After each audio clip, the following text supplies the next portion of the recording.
আসসালামু আলাইকুম ভিউয়ার্স, আবার আপনাদের সামনে চলে আসলাম বৃষ্টি হয় না গল্পের 12 নম্বর পার্ট নিয়ে। তো চলুন আর দেরি না করে শুরু করি। ছলো ছলো চোখে তাকিয়ে আছে আদনানের দিকে তিথি। আদনান আবার বলল, যা রুমে যা, আজ এখানেই থাক, কাল তোকে বাসা ঠিক করে দিয়ে আসবো। তিথি হকচকিয়ে বলল, মানে? আদনান বলল, মানে সিম্পল, তোকে বাসায় রাখা যাবে না, আজকে আনাটাও ভুল হয়েছে আমার। তিথি হতভম্ব হয়ে তাকিয়ে আছে আদনানের দিকে। বরাবরের মতো আসলো তিথিকে আদনান ফিরিয়ে দিল, যা রুমে যা। আদনানের কথায় আর কিছু বলল না তিথি। একবার তীক্ষ্ণ চোখে তাকালো দুলার দিকে, তারপর গট গট পায়ে বেরিয়ে গেল রুম থেকে। তিথি রুমে এসে রাগে দুঃখে কাঁদতে লাগলো। আয়নার সামনে দাঁড়িয়ে নিজেকে পর্যবেক্ষণ করছে। কি নেই আমার, ওই দুলার থেকে সব দিক দিয়ে আমি ফার্স্ট। কত ছেলে আমার পেছনে পাগলের মতো ঘুরে, আমি তাদের পাত্তা দেয় না। শুধু একজনকে ভালোবেসেছি, আদনান, বিনিময়ে শুধু ইগনোর পেলাম। যতবার বলেছি ততবার আমাকে অপমান করেছে, রিজেক্ট করেছে আদনান। এবারও তাই করলো, শুধুমাত্র ওই দুলার জন্য। আয়নার কাছে ফ্লোরে বসে দু হাতে চুল টেনে ধরল তিথি। তিথি ধনী বাবার একমাত্র মেয়ে, যখন যা চেয়েছে তাই পেয়েছে। তিথি কখনো ওর চাওয়া অপূর্ণ রাখেনি। তিথির এক ভাই আছে, নাম আরাফাত, বোনকে প্রচণ্ড ভালোবাসে। তিথি ফ্লোরে বসে কাঁদছিল, তখন ওর ফোন বেজে উঠল। কাঁদতে কাঁদতে চোখ মুখ লাল হয়ে ফুলে উঠেছে। ওইভাবে তাকালো ফোনের স্ক্রিনে। ভাইয়ের নাম্বার থেকে রিসিভ করলো। হ্যালো।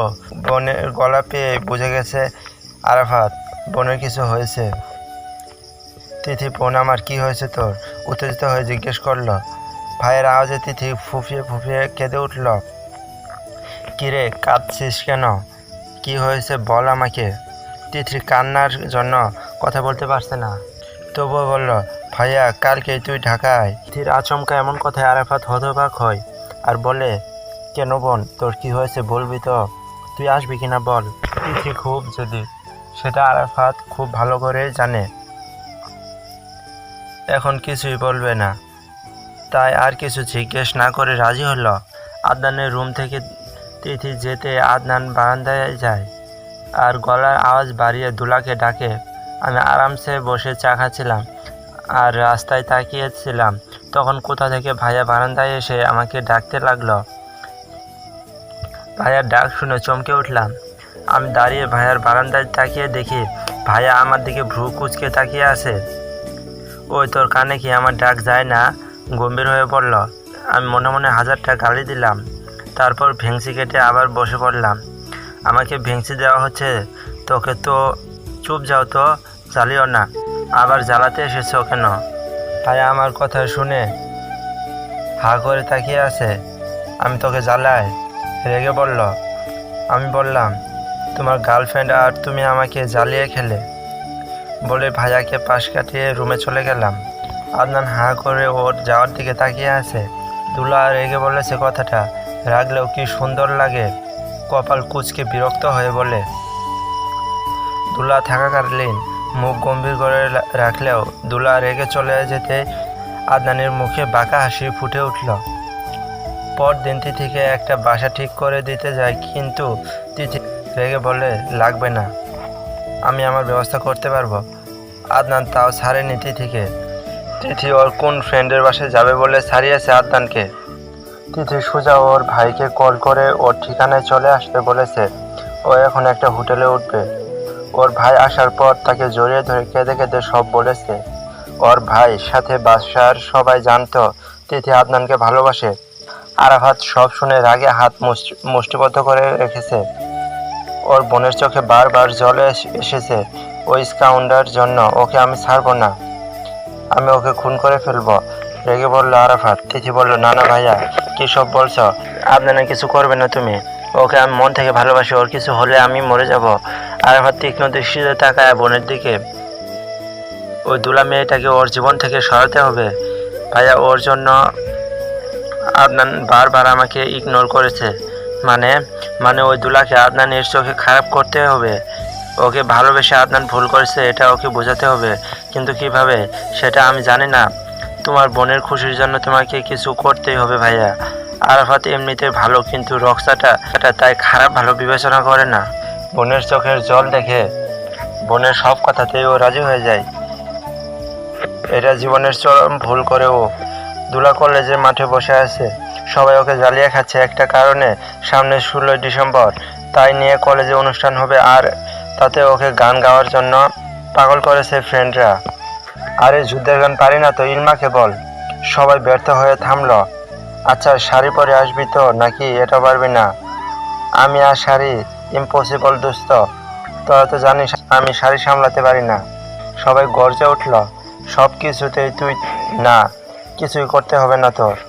মন খারাপ করে বলল সবাই। আমি অসহায় মুখ করে তাকিয়ে আছি ওদের দিকে। আমার দিকটা বোঝার চেষ্টা কর। কি আর করার, রাজি হলাম। সবার জন্য আল্লাহ জানে কি হবে। বাসায় এসে শাড়ির ব্যবস্থা করলাম। আম্মুর শাড়ির লাল সবুজ মিক্স করা, ব্লাউজ লাল। আমি শাড়ি পরবো শুনে আম্মু আমাকে মার্কেটে নিয়ে এলো আর সিম্পল গহনা কিনে দিল, সাথে শাড়ি নিউ কিনে দিতে চেয়েছিল। আমি মানা করেছি, বাসার ওইটাই পরব।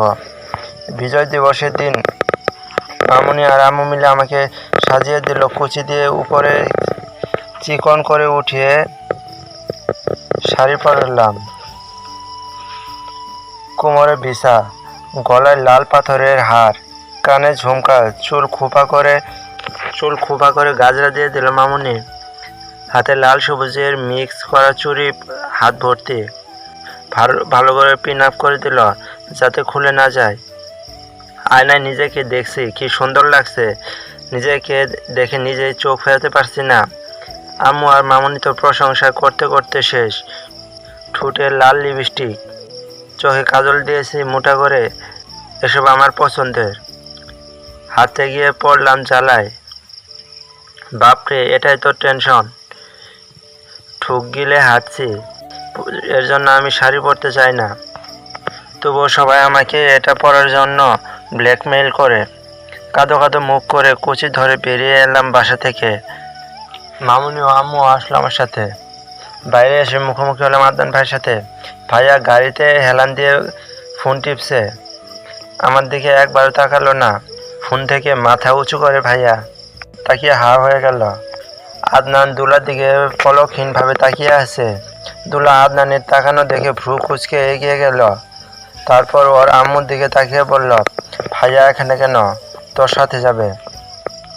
আমি অবাক হয়ে তাকিয়ে বললাম, কি আমার সাথে যাবে কেন? ভাইয়া বলল, তাড়াতাড়ি উঠ, রেডি হতে এতক্ষণ সময় লাগে। বিরক্ত হয়ে বলল। আমি একবার হেগে তাকিয়ে আম্মুকে বললাম, না আমি যাব না, আমি একা যাব। চলবে।